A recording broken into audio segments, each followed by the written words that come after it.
Alright, so my name is Michelle, for those of you that don't know me, and I'm talking today about Tarpon Springs, Florida.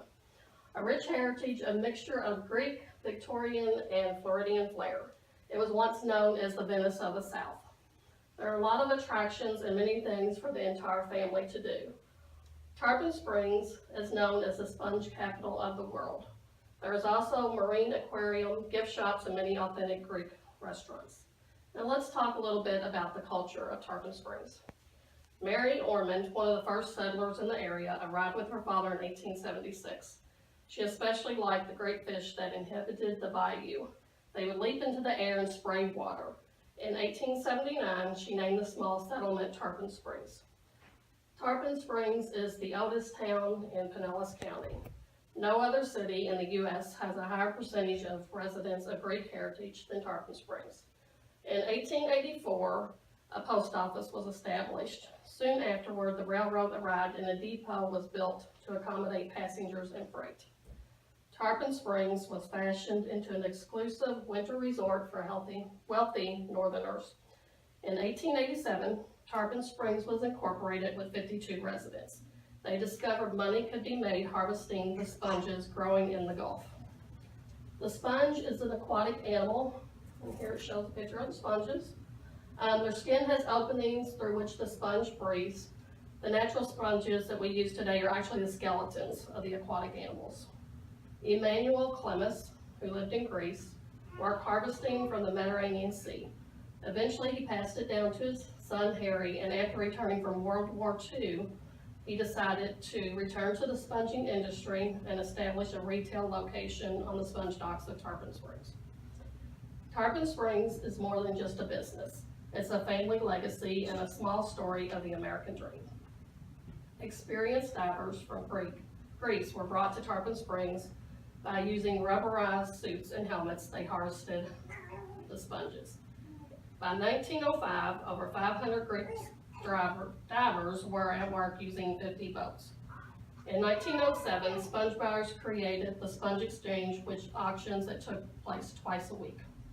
For 30 years, the sponge industry was the largest industry in Florida. By 1950s, though, the sponges were wiped out, and then again in 1980s, new sponge beds were found. Tarpon Springs was back to harvesting and being the leader of the world's natural sponge market. In addition to seeing the history of sponge harvesting, visitors can experience the Greek influence. There's Greek restaurants, shops are scattered throughout the area. St. Nicholas Greek Cathedral is also open to visitors daily. Seafood, Greek salads, and pastries are very popular. Gift shops carry everything from souvenirs to home goods, natural sponges to olive oil soap.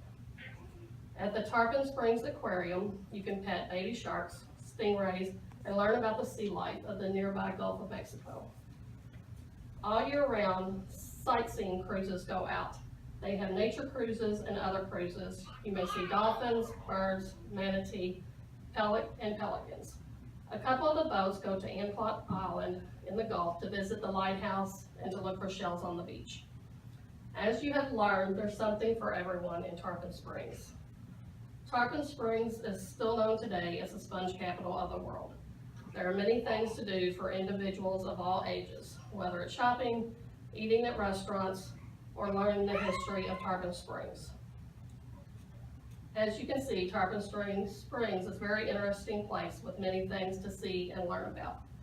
Tarpon Springs, Florida has a great heritage and continues to be one of the top tourist attractions today. So has anyone been to Tarpon Springs? Sarah? Andrew? So right here it shows St. Nicholas Church, Greek Orthodox Church. Here's another picture. It shows the stained glass windows, and then this is the inside of the church. They also have, which I don't think I have one here, a room that's full of like red candles where you can say prayers, people that are sick. Here's some of the boats they have. That's just a picture of one of the boats. That's the sponge, one of the sponge shops. And this shows the railroad track, the railroad that was created. This is another one of the gift shops. And this is one of the, where they had a car show. This is one of the museums. And again, the sponges. So it says here the first Greek sponge divers arrived in 1905. Was part of Hillsborough County until 1912. And has a manatee protected area in the Spring Bayou. Again, it's known as the Venice of the South. Has 35 miles of shoreline. And here it talks about the railroad system in 1902. The first station was constructed of wood and destroyed by fire. It was located about a block of the present location, which was built in 1909. So does anybody have any questions? No? Do not. All right, well, thank you for coming. Thank you. Thank you.